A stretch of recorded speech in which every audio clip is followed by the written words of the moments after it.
Hey, welcome to my living room. So, we are officially on part 2 of the Brain Saver called Brainwashed.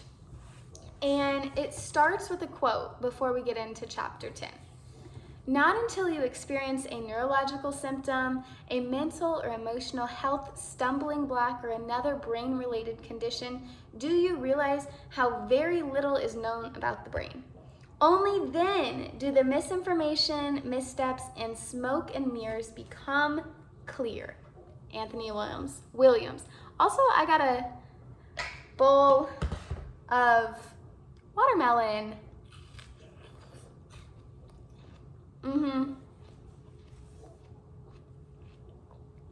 I love watermelon. It's one of my favorite fruits. My favorite fruit of all time. Oh my gosh. Is jackfruit. I love jackfruit. I used to go grow jackfruit when I lived in Hawaii. And I miss it. I miss it every day. Sometimes I wonder,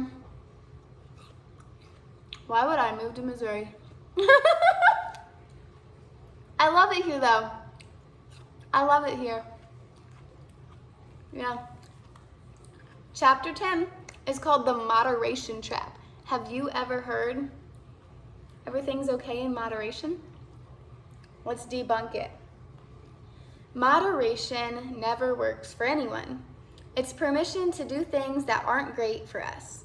Our physical body does not like moderation.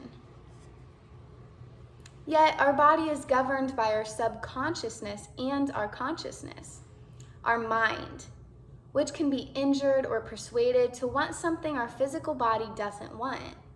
Our free will is part of how we step outside the box in life. It's how we embark on trying to heal when we aren't being given the true answers. We can make two kinds of mistakes. In the first kind, we can have a test in front of us in school and get several true or false questions wrong. We can make a mistake crossing our T's and dotting our I's. We can make a mathematical mistake. In this type of mistake, there's no free will, or rather, not your free will. The free will behind the test was the free will of an institution or the person who designed it. We only use our free will to decide to sit down, fill out the test, and try to answer the questions. Then we can make mistakes that affect our soul. Mistakes through decision processes using our conscious mind that aren't about exact calculations, formulations, or word choices. We can make mistakes that are outside the realm of punching numbers and answering questions that we've studied and prepared for and memorized. While making these other kinds of decisions, our soul can be impacted. These are the mistakes we make with our free will. When we're sick, the diagnostic testings process is similar to being in school. Here's a physical test that the doctor prescribed. Here's a drug test that the doctor prescribed. Here's another test. Here's another drug. We use our free will only to try all these tests and these treatments, just like we use our free will only to sit down and take a test at school. We go through the MRIs, CT scans, blood panels, and more. We're still not better. That leaves us in the realm of not finding answers. We find ourselves sitting at home one night, telling ourselves we really need to heal. We have to find an answer. Now we have to use our free will like never before to find answers for our physical body. It's not about black and white, we discover. It's not about taking a test in an institution on a memorized set of answers. It's not about being indoctrinated to place all our eggs in their basket. Instead, finding health answers becomes a journey, kind of like when we're looking for love. We're lonely, we want a partner to share our lives with, and there can almost be a desperation of our consciousness in some situations that brings the soul into a different realm. Just like in the search for love, when we reach this point in our search for healing, It's not about what looks perfect on paper anymore, or even what makes sense anymore. We end up taking risks. That's where the soul has no choice but to go along for the ride with whatever we're being pushed into and whatever our consciousness is pushing our soul into. Even if it's not best for our soul and physical brain and body, this is where we can make mistakes if our consciousness is peer pressured, convinced, persuaded, or conditioned into using information or practices that don't align with healing, or that even interfere with healing. And I think this is, we can finish this whole chapter. It's quite short. My wife was telling me we were on a date last night, and she said, I was reading to her, and she told me that I'm doing quite well with my reading. She knows the journey of where I was. And actually when I met her, I was already working on my speech. Like I've mentioned at the very beginning of this series, I used to stutter, and it's pretty awesome. I actually did a presentation today in school. I did an ethics case study presentation, and I did stutter actually 3 times, and I was embarrassed. I was so embarrassed. I know I shouldn't be, but it's kind of embarrassing to me still. So I was like, fuck. And then when I start to get nervous, I'll stutter more. Which totally blows my cover that I'm nervous.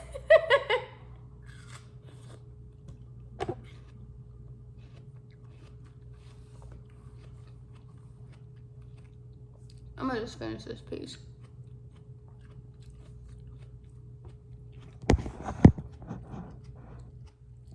That's my Junie bean. And that's my Jaxie Poo. Both my boys just laying by me while I read. Conditioned to go against our instincts. Moderation is one of those practices.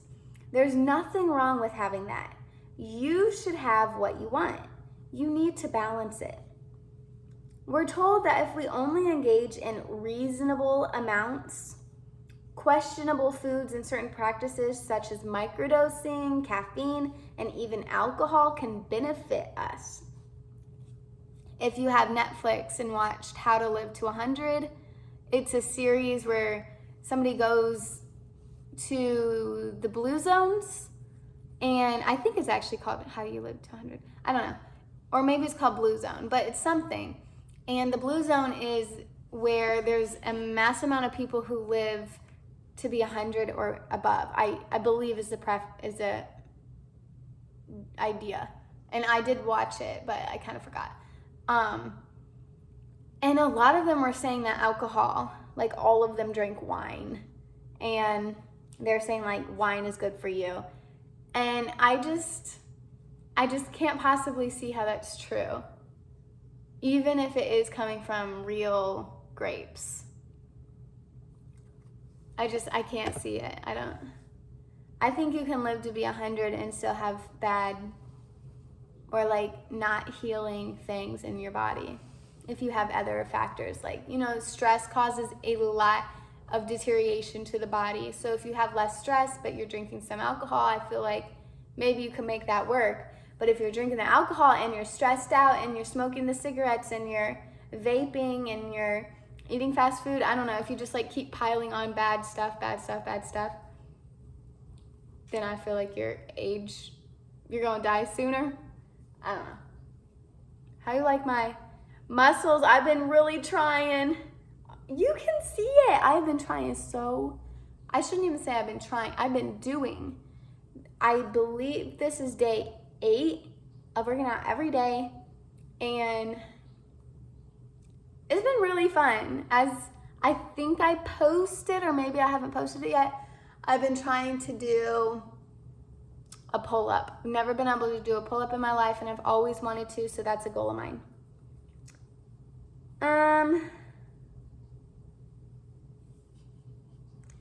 So we give them a try. I'm talking about microdosing caffeine and alcohol. So we give them a try, and we end up set back even more in our healing, whether we know it or not, because our conditioning is so strong. We blame ourselves for these practices not working out instead of blaming the substance themselves. We may even become so attached that we guard these practices with our lives, even though they're harming our lives. We've been pushed so often into finding fault with ourselves, with our brains and our bodies, that self-blame becomes our default setting.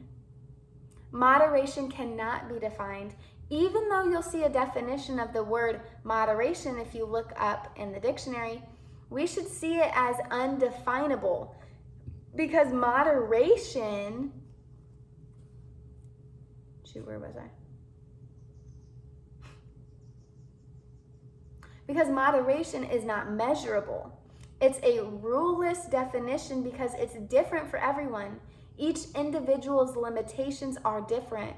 One person's moderation can kill another person. That's true whether we're talking about alcohol, psychedelics, and even food. Someone who's allergic to nuts could die from someone else's level of nuts in moderation. We hear moderation talked about a lot with food. Choosing to eat a food in moderation is born out of knowing somewhere deep inside you that the food you're choosing may not be safe to eat a lot of or to eat constantly. We use the term moderation to give ourselves permission to consume food. Something inside us knows we're not supposed to be eating fried, greasy food every day, or cakes, cookies, and donuts every single day, or large amounts of these foods. We learn along the way that it's not the best choice and could lead to some kind of health complications. So we do it in moderation. Moderation is permission to self-indulge or self-sabotage.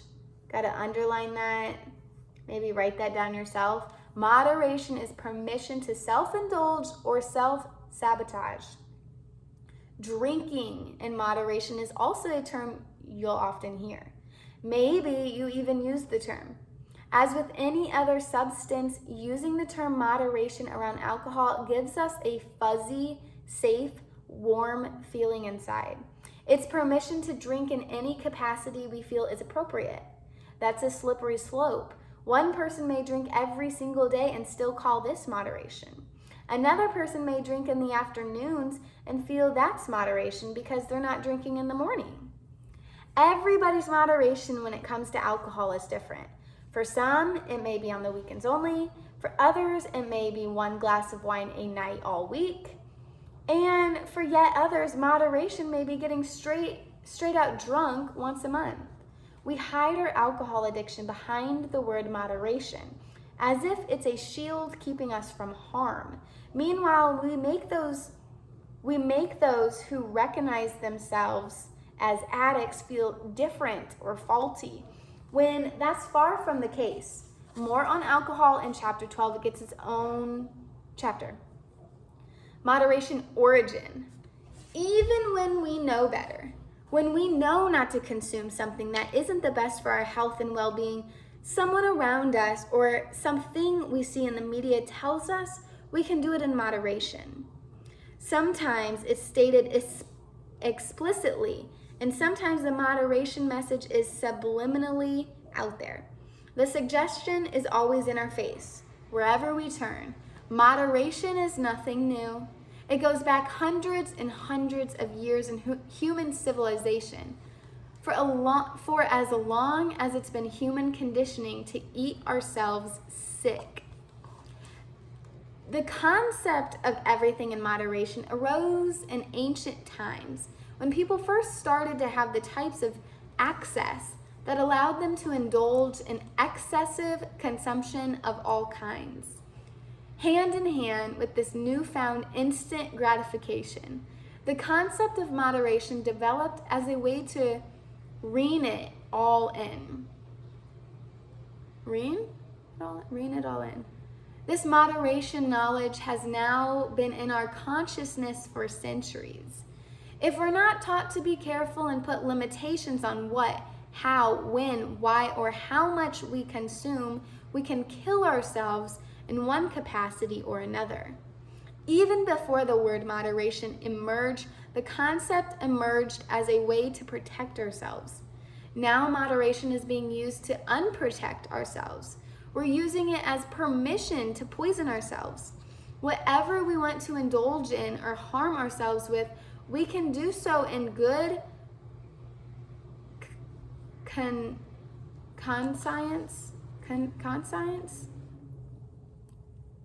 conscience by saying we're doing it in moderation.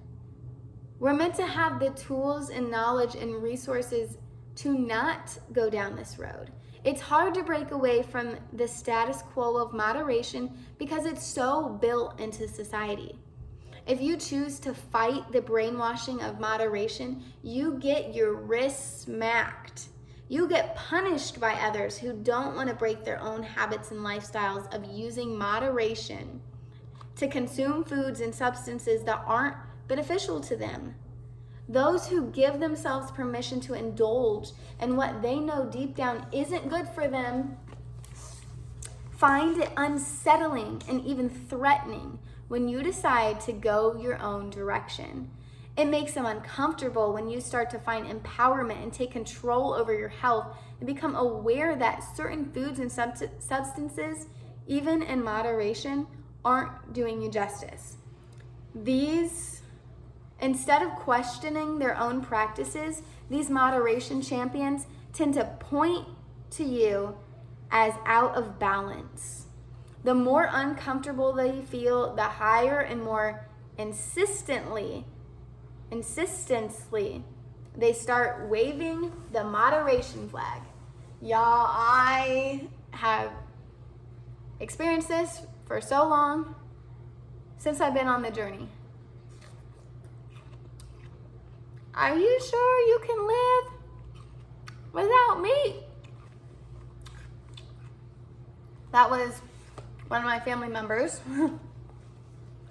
He told me if I don't have meat,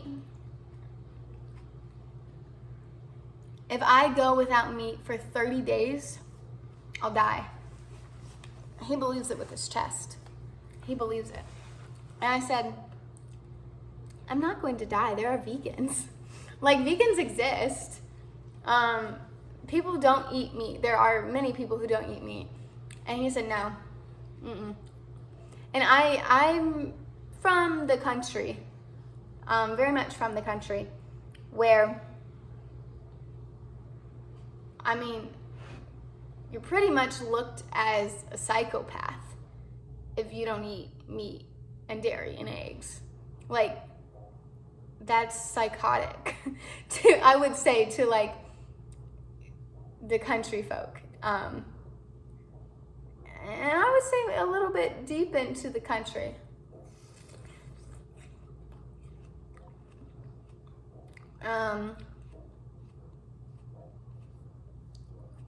So that was like, I was really, really close to my family. I have a huge family. I was really close with them. But when I changed my diet, even they kind of changed their relationship with me. And I don't throw it in people's faces. I do in a literal sense. Like, I'll just bring my big bowl of watermelon while they're eating, I don't know, their steak. I feel like that's a typical meal. Like steak and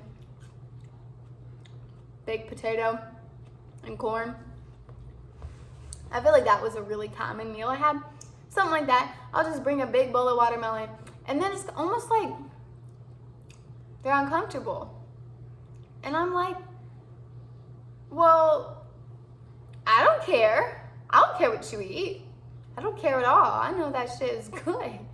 I used to eat it all the time. I know, it's very good. It just caused me health problems, so now I eat this way.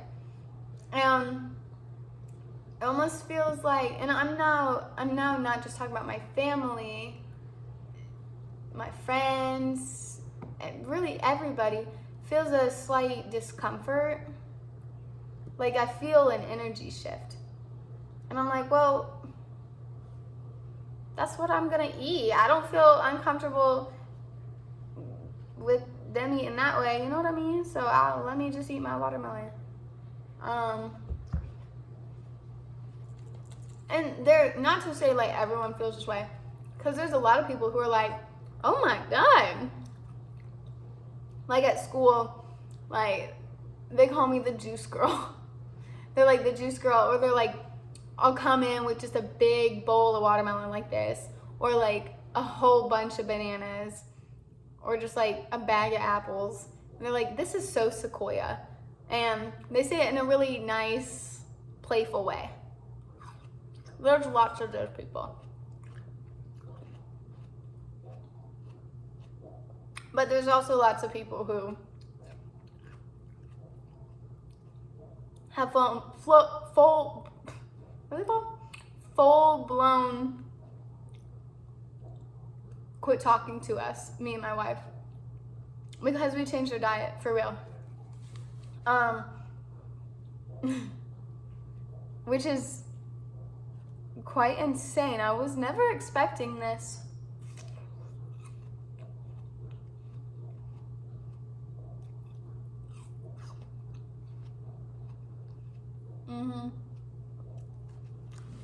We got one little blurb left and we're done. Whole chapter.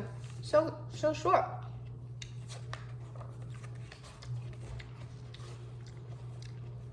Next chapter, microdosing. A little bit longer than alcohol. A little longer than caffeine. Yeah, we're gonna get into it. A chance to grow free. Always the last piece of watermelon gets stuck in my throat, and then I'm like, I wish I just had one more to like push it down. I feel it going down.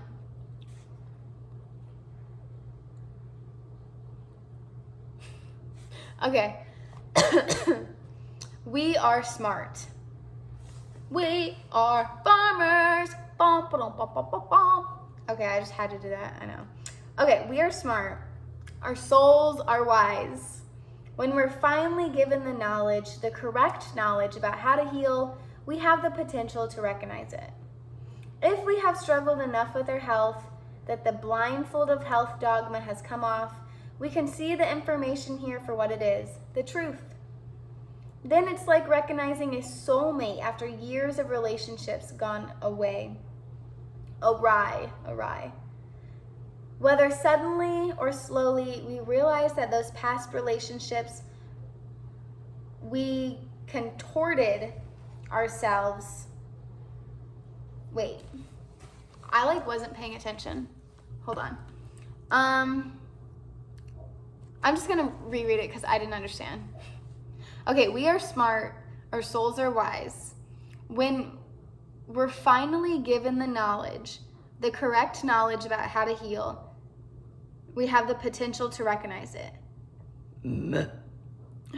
Excuse me. If we have struggled enough with our health that the blindfold of health dogma has come off, we can see the information here for what it is, the truth. Then it's like recognizing a soulmate after years of relationships gone awry. Whether suddenly or slowly, we realize that those past relationships we contorted ourselves into in desperation didn't go wrong because of some flaws in who we are. Just like a healthy relationship, the truth about healing may push us to grow. If we give ourselves the chance to grow, we give ourselves the chance to heal. When, on the other hand, we take moderation and apply it to the world of poisons and toxins, we push it too far. Now we're taking the basic, problematic standard of moderation and exalting it to a place of recklessness. That's what you'll read about in the coming chapters. You've already discovered from chapter 8 your addiction brain, why it's so easy to get hooked on certain substances and activities. In the next section of the book, part 3, Brain Betrayers, you'll see how many of the items we're told are healthy aren't, even in small amounts. And before we get there, we'll continue to part 2, Brainwashed, with a close look at 3 examples of how substances that we're told are beneficial in moderation, like psychedelic, microdosing, caffeine, and alcohol, actually interact with the brain and body. Afterward, we'll explore why fighting about food belief systems is a losing battle for everyone. With this knowledge, you can free your soul from conditioning and give yourself the chance to grow and heal. And that's the end of the chapter. That's awesome. I love a short chapter, short, sweet, to the point. Yeah. So microdosing, alcohol, and then it said something about, pharmaceuticals. This is a really good one. This is a topic I'm very interested in. Did I tell you I wanted to become a doctor? That's a goal of mine.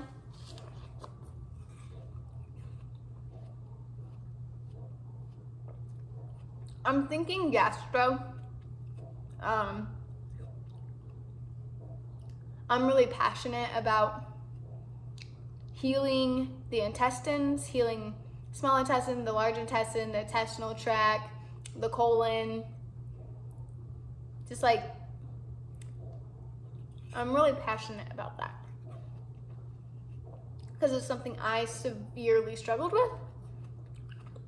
I was severely bloated, had really bad constipation, and then really bad diarrhea, and there was like this back and forth, and both were painful, and both had their issues, and I was like, oh my God, why can't I like not just sit on the toilet and be like everyone else? But now I know, I don't know if this study's true. I haven't like fact checked it or looked into it at all, but I think it was an Instagram post, and it said like 80% of people have digestive issues. I don't know if it's true, but there's a lot of people, and I personally know a lot of people with issues.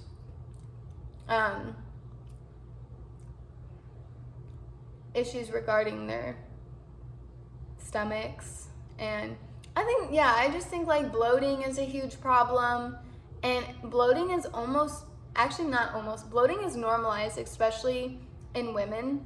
It's very normalized. Like after you eat, you get bloated, and women are like, oh yeah, that's just what happens. But we actually shouldn't be bloated ever. It's actually a sign of sickness. It's our body communicating with us that something's wrong. Which is really cool, and I really want to help people in that way. Because I'm helping people with massage, because I do massage and I do Reiki, and I do nutrition consulting, and I sell my fresh made juice, and I help do meal plans, which I do those online, by the way. I don't, of course, sell juice online. I don't know how I do that. I just do that locally, but like, I do nutrition consulting, and through Zoom or whatever, Google platform, any platform, FaceTime. If like you have my number and we're friends or whatever.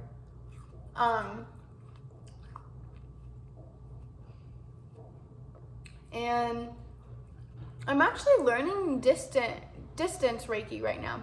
I don't feel comfortable offering it quite yet because I'm not so sure. I'm still learning. And I I don't want to give a service that I'm still learning or like just don't feel fully comfortable doing quite yet. I'm gonna try it out though. But yeah, that's in the works. I might do some distance Reiki.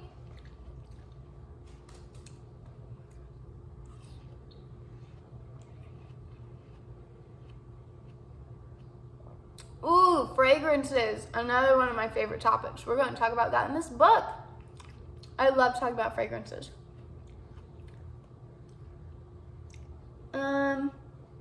Chemicals and domestic invaders, chemtrails, radiation, EMF.